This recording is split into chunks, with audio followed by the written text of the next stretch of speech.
Vous êtes sur France 24 et vous avez raison. Bienvenue dans votre journal de l'Afrique. À la une ce soir, une vidéo qui défraie la chronique en Tunisie. On y voit une femme noire, africaine, migrante, dénudée de force et menacée de viol collectif par des hommes. Une scène choquante et violente qui révèle la gravité de la question migratoire 3 ans après les déclarations polémiques du président Kais Saied. Explication à suivre. Et on vous emmènera au Cap, la ville sud-africaine victime de son succès, comme Barcelone ou San Francisco, avec des logements de plus en plus réservés aux touristes. Vous verrez la riposte des autorités sud-africaines.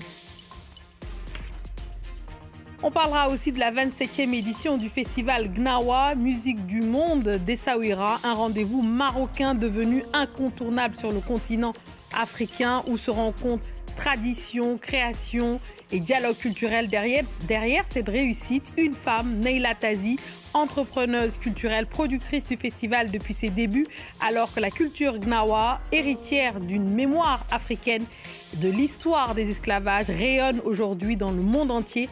Comment préserver cet héritage tout en le réinventant? Ça va être le défi de Neila Tazi et on l'entendra tout à l'heure. On ouvre ce journal sur cette vidéo choquante qui montre une migrante noire enceinte, dénudée de force et menacée de viol collectif par des Tunisiens.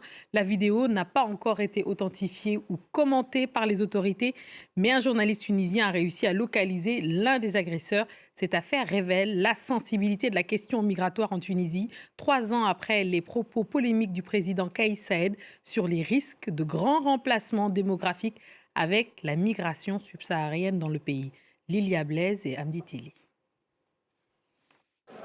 Alors sur la toile tunisienne, c'est l'indignation, le choc pour beaucoup d'internautes tunisiens qui se disent écœurés après avoir visionné la vidéo de cette femme migrante enceinte agressée sexuellement par des Tunisiens. Il faut souligner que la vidéo n'a pour l'instant pas été authentifiée, si ce n'est par quelques journalistes tunisiens qui ont pu localiser où est-ce qu'elle avait été tournée, à savoir à Sfax, à l'est du pays. Mais les autorités n'ont pour l'instant pas commenté sur cette vidéo.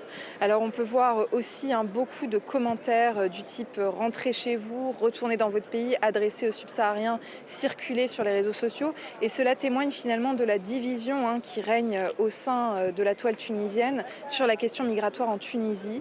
Depuis 2023, les migrants subsahariens font l'objet de contrôles sécuritaires renforcés. Ils n'ont pas le droit légalement de travailler ou de se loger chez des Tunisiens, mais le font de manière informelle puisque beaucoup sont ici pour travailler et pas seulement pour migrer vers l'Europe, comme ils le disent. Du côté tunisien, la ligne politique, c'est de ne pas être un pays d'accueil ou de transit pour les migrants subsahariens. C'est une ligne qui est tenue depuis 2023 et les autorités communiquent énormément sur les rapatriements volontaires de migrants qu'ils font en partenariat avec l'Organisation internationale pour les migrations. 4000 depuis le mois de juillet 2025 et l'objectif serait de 10 000 pour 2026. Alors les ONG tunisiennes de défense des droits humains ont dénoncé à travers l'affaire de cette vidéo une banalisation finalement de la violence contre les migrants subsahariens, une criminalisation aussi de la solidarité avec ces migrants et demande à ce que des mesures concrètes soient prises pour lutter contre le racisme en Tunisie, surtout qu'un cadre législatif existe depuis 2018. Allez, on passe au reste de l'actualité africaine en bref et en images. 2 milliards de francs CFA ont été promis pour toute information menant à la capture d'Iyad al-Rali, le chef du JNIM affilié à Al-Qaïda. C'est la récompense annoncée par le gouvernement malien. Cette annonce qui intervient après une série d'attaques coordonnées menées fin avril contre plusieurs positions stratégiques de la junte. Bamako a également placé plusieurs autres responsables djihadistes et rebelles sur sa liste des personnes les plus recherchées. Et puis, une centaine d'enseignants au Nigeria ont manifesté pour dénoncer la multiplication des enlèvements d'élèves et du personnel scolaire par des groupes armés. La mobilisation fait suite à plusieurs attaques menées en mai, notamment dans l'état d'Oyo et de Borno, où des dizaines d'enfants ont été kidnappés. Les manifestants réclament une action rapide des autorités pour sécuriser les écoles et obtenir la libération des otages. L'agent français Vézilier a été condamné à 20 ans de réclusion criminelle et 20 ans d'interdiction de séjour au Mali pour atteinte à la sûreté de l'État. Il devra également s'acquitter de la somme de 3 600 000 francs CFA d'amende et du franc symbolique dû à l'État. Il est aussi condamné aux dépenses, c'est-à-dire payer les frais engagés par la partie adverse. En Guinée, le parti du président Mamadi Doumbouya revendique une large victoire aux élections législatives et municipales de dimanche. Un scrutin boycotté par les principaux partis d'opposition qui dénoncent des restrictions des libertés et contestent la légitimité du processus malgré une faible affluence observée sur le terrain. Les autorités, de leur côté, annoncent même une participation supérieure à 50%. Comme Barcelone ou San Francisco, une ville africaine souffre désormais de sa popularité. Il s'agit de la ville du Cap, dont les logements sont de plus en plus réservés aux touristes. Et une nouvelle loi va bientôt taxer tous les propriétaires qui louent leur logement à des fins commerciales. Reportage de Caroline Dumais, Stéphane Carsten et Eunice Masson. Sarah habite au Cap depuis 4 ans. Elle a vu la crise du logement exploser. Aujourd'hui, plus de 70% des appartements du centre-ville sont réservés aux locations de courte durée. Résultat, 6 mois de recherche pour trouver un toit et certains de ses amis ont été expulsés. Et beaucoup de gens ont des problèmes vis-à-vis de Airbnb parce que généralement ce sont leurs appartements qui sont tournés en tant que Airbnb pour plus de profit. Et ils en discutent avec les agents immobiliers et avec les propriétaires parce que tu ne peux pas juste expulser une personne en une semaine ou quoi que ce soit. Mais beaucoup de propriétaires, ils ne sont pas ouverts à l'écoute. Dans le quartier de Sea Point, des complexes entiers comme celui-là ont été construits pour être loués aux touristes. Les loyers s'alignent sur la demande internationale. Beaucoup de Capetoniens doivent quitter le centre-ville. Le coût de la vie a vraiment augmenté. Et j'ai le sentiment que ce sont surtout les touristes qui séjournent dans ce genre d'appartements de luxe. Ça peut être une bonne chose pour l'économie, mais c'est une mauvaise chose pour les habitants de longue date de ces quartiers. Cependant, c'est une tendance que l'on observe partout dans le monde, vous savez. Face à cette crise du logement, la ville du Cap a donc décidé de réguler le marché locatif. Une loi prévoit d'augmenter les impôts de tous les propriétaires qui louent leur logement plus de la moitié du temps. La ville dit ceci: si vous exercez cette activité à des fins commerciales, nous vous considérons comme une entreprise et nous vous appliquerons les tarifs commerciaux. Grâce à l'intelligence artificielle, nous pouvons analyser les calendriers des autres présents sur ces plateformes afin de déterminer pendant combien de nuits leurs biens sont proposés à la location touristique. La loi prendra effet en 2027. Reste à savoir si ces nouvelles mesures suffiront à permettre aux habitants de continuer à vivre au cœur de leur ville.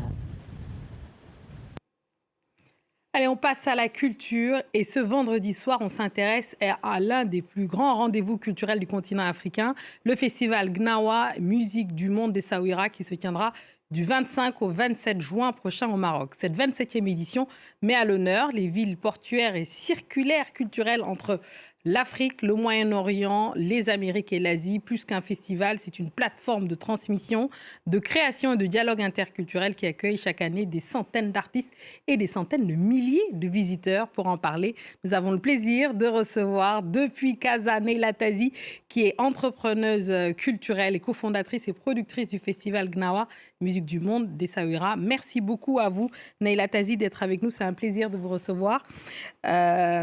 On a une question pour vous, on en a même plusieurs. Le festival Gnawa est aujourd'hui une référence mondiale, mais il est d'abord l'héritier d'une histoire profondément africaine, marquée par des circulations entre le Maroc et l'Afrique subsaharienne. Peut-être des gens ne le savent pas, mais dites-nous pour vous justement, en quoi le festival participe à réaffirmer son ancrage, on va dire, africain pour le Maroc, et en quoi cette édition, on parlera aussi de cette édition 2026.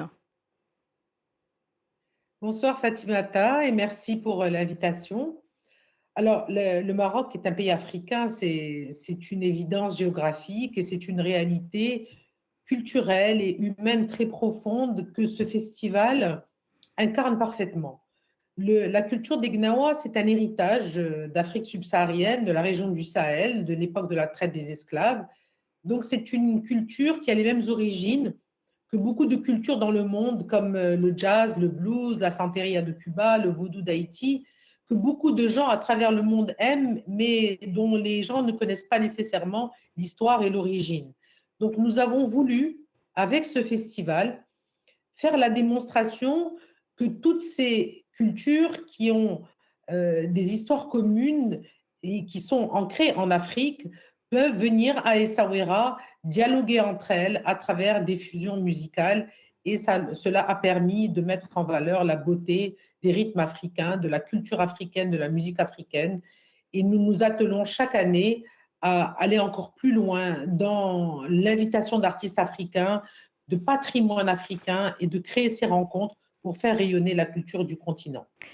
Alors, cette année, cette édition, le fil conducteur, ce sont les villes portuaires de Beyrouth à Douala, de Salvador de Bahia et Essaouira. Pourquoi avoir choisi ce thème et que nous dit les échanges culturels, justement, qui façonnent les identités contemporaines, à votre avis? Alors oui, le fil conducteur du festival depuis 27 ans, ça a toujours été les Gnawa, les musiques du monde. Et cette année, on a voulu mettre l'accent sur cette dimension de ville portuaire parce que Essaouira, c'est un port qui a été construit au XVIIIe siècle. Et cette dimension portuaire, ces traversées maritimes, cette histoire justement de déportation, de l'esclavage, de la souffrance, de ces traversées ont beaucoup façonné ces identités, ces cultures, le croisement de ces cultures, les apports culturels, les rencontres et le métissage entre ces cultures. C'est l'histoire du jazz, c'est l'histoire du blues et c'est l'histoire des Gnawa. Et nous sommes absolument convaincus que de ce métissage naît la puissance, le rayonnement et je dirais même parfois la renaissance de ces cultures qui sont des cultures traditionnelles et qui auraient pu être vouées à disparaître s'il n'y avait pas ce métissage, ces hybridations. Et c'est le cas des Gnawa et c'est ce que disent les Gnawa eux-mêmes. Oui, et c'est aussi grâce à votre mise en lumière avec ce festival-là aussi. Et depuis l'inscription de la culture Gnawa à l'UNESCO, au patrimoine immatériel UNESCO en 2019, qu'est-ce qui a changé concrètement pour les Malem et pour les jeunes générations et même pour la perception de cette musique, que ce soit au Maroc ou à l'international? Alors, l'inscription des Gnawa est venue légitimer quelque chose que nous portions au Maroc depuis longtemps et dont nous étions convaincus de la puissance de cette culture. Alors, le festival a été créé en 1998 et l'inscription à l'UNESCO est arrivée en 2019. Mais je dirais que notre démarche, qui est née de la société civile avec le soutien de l'État, du secteur privé, des pouvoirs publics, a démontré toute sa pertinence et l'UNESCO a très rapidement salué notre démarche. Et cette reconnaissance de l'UNESCO est venue confirmer cette reconnaissance internationale, saluer la pertinence de notre démarche et renforcer l'assurance et l'amour que les Marocains ont pour cette culture qui fait partie de notre identité, de notre patrimoine. Je rappelle que notre identité est à la fois arabe, musulmane, africaine, méditerranéenne, de ses apports hébraïques. Nous sommes extrêmement fiers de tout cela. Et cette reconnaissance de l'UNESCO est venue donner un rayonnement international à ce festival encore plus fort. Et aujourd'hui, on voit que les Gnawa se reconnaissent totalement, les Marocains se reconnaissent totalement dans cette culture gnawi et qu'ils voient se produire sur les scènes internationales, dans les festivals du monde entier, que les artistes du monde entier viennent à la rencontre de cette culture. Donc, on voit bien qu'aujourd'hui, elle est devenue une source d'inspiration pour le rap, pour les musiques du monde, pour tout un ensemble de courants artistiques qui s'en inspirent au Maroc et au-delà du Maroc. Absolument. Merci beaucoup, Neila Tazi. Vous démontrez d'ailleurs avec ce festival-là bien autre chose, mais que la culture peut aussi être un outil de diplomatie et de rapprochement entre les peuples. Merci infiniment d'avoir été notre invité dans le Journal de l'Afrique et on vous souhaite une très belle 27e édition du festival Gnawa, musique du monde d'Essaouira et c'est du 25 au 27 juin, évidemment, à Essaouira. Merci beaucoup, c'est la fin de cette édition. Merci à tous ceux qui nous ont suivis partout dans le monde et ce soir en particulier de Beyrouth à Douala en passant de Salvador de Bahia jusqu'à Essaouira. Évidemment, restez avec nous car l'actualité continue sur France 24. Merci.